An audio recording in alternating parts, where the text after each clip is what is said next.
Automate programmable Compact Rio, son branchement et ses modules. Dans cette capsule portant sur le branchement du Compact Rio pour les robots de la compétition de robotique FRC, nous présenterons l'automate programmable, les modules d'entrée et de sortie amovibles et leur branchement réglementaire. Chaque équipe FRC a à sa disposition un automate programmable Serio qui est un système de contrôle et d'acquisition embarqué reconfigurable.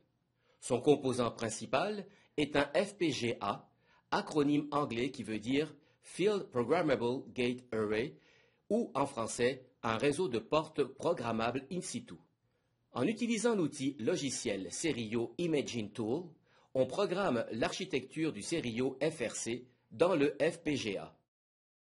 Le Serio de génération 2, utilisé en FRC depuis 2012, offre 4 ports dans lesquels on peut insérer 3 types de modules amovibles différents.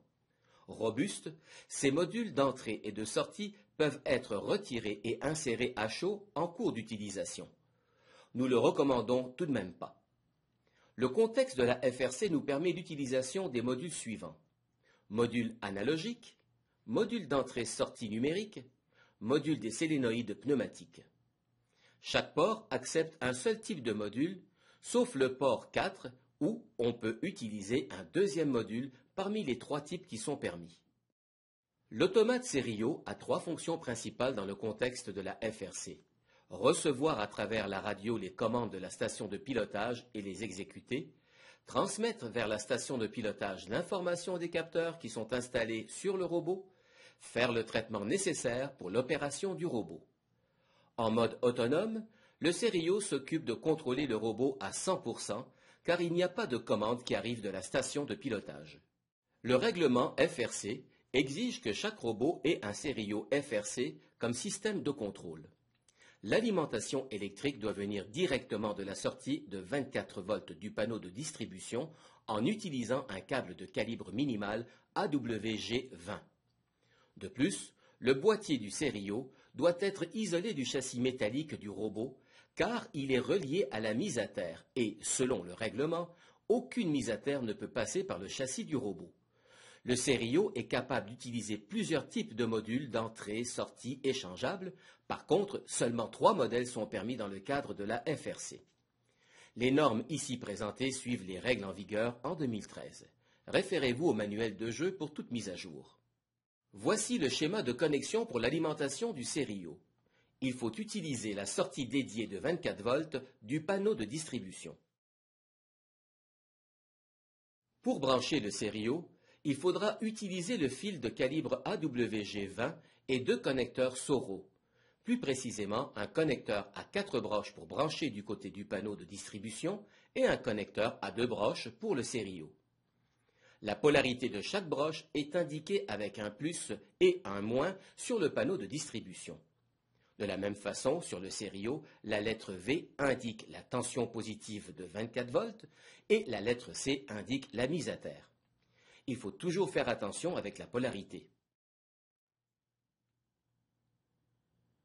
Pour brancher le Serio, il faut du fil rouge et noir de calibre AWG20 avec les extrémités dénudées de 5 mm approximativement, les 2 connecteurs Soro et un petit tournevis plat.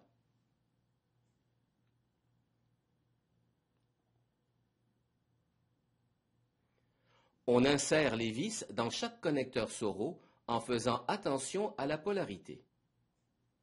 On serre les vis et ensuite on teste si les connexions sont solides en tirant un peu sur les fils. Finalement, on insère les connecteurs Soro dans le panneau de distribution d'un côté et dans le Serio de l'autre. Fixez les connecteurs avec les vis prévues à cet effet. Cette dernière étape est très importante pour éviter des déconnexions accidentelles. Ce module donne au Serio la capacité de recevoir des signaux analogiques. Il doit être branché dans le port numéro 1 du Serio. La carte analogique Analog Breakout se connecte dans le port supérieur du module pour faciliter la connexion des capteurs.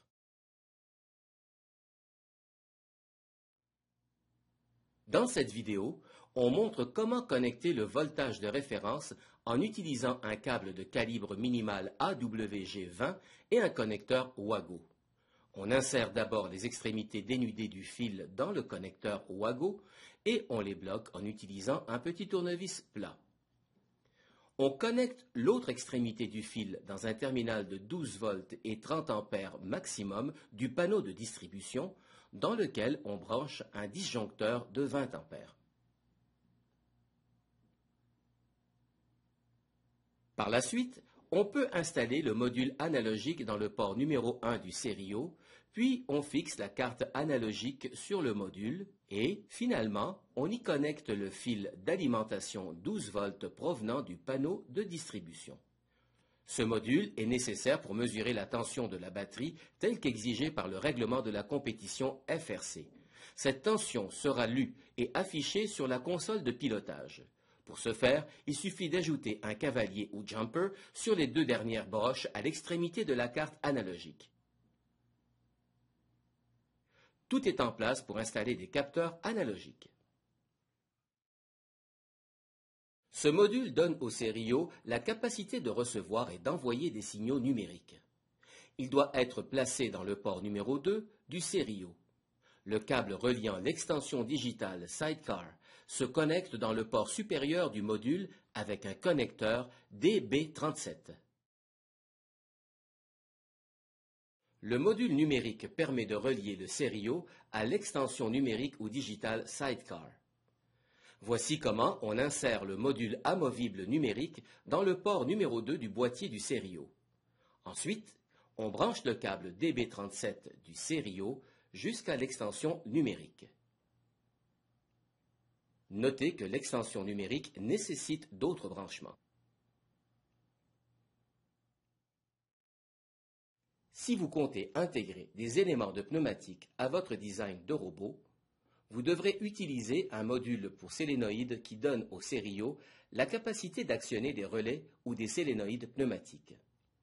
Il devra être placé dans le port numéro 3 du stéréo. La carte amovible ou Solenoid Breakout se connecte dans le port supérieur du module pour faciliter la connexion des solénoïdes au module. L'alimentation électrique de la section amovible du module des solénoïdes doit provenir du panneau de distribution. Les solénoïdes sont actionnés par la carte amovible et ils fonctionnent sous une tension de 12 ou 24 volts. Ici, on montre comment connecter l'alimentation à la carte amovible du module solénoïde en utilisant un câble de calibre minimal AWG18 et un connecteur Wago. Si l'alimentation de la carte provient d'une sortie 12 volts, un fusible de 20 ampères est nécessaire. Selon le modèle de valve choisi, vous pouvez utiliser le 24 volts du panneau de distribution. Attention à respecter la polarité. Finalement, on peut installer le module pour solénoïde dans le port numéro 3. Ensuite, on fixe la carte amovible sur la partie supérieure du module et on y connecte le fil d'alimentation 12 volts ou 24 volts provenant du panneau de distribution.